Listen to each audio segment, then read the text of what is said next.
বাবা, আজও তোমার কথাগুলো মনে পড়ে। তুমি বলেছিলে শক্ত থাকিস ছেলে। আমি শক্ত আছি বাবা, শুধু তুমি পাশে নেই।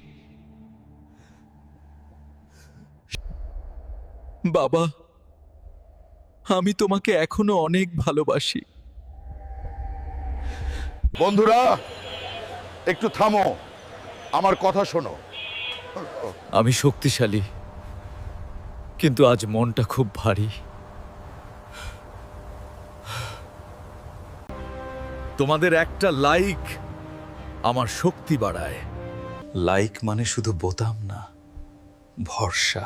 ভরসা পেলে আমি আরো সামনে যাব। বন্ধুরা, আজ তোমরাই আমার শক্তি। তাই সবাই লাইক করো, আমাকে একা রেখো না।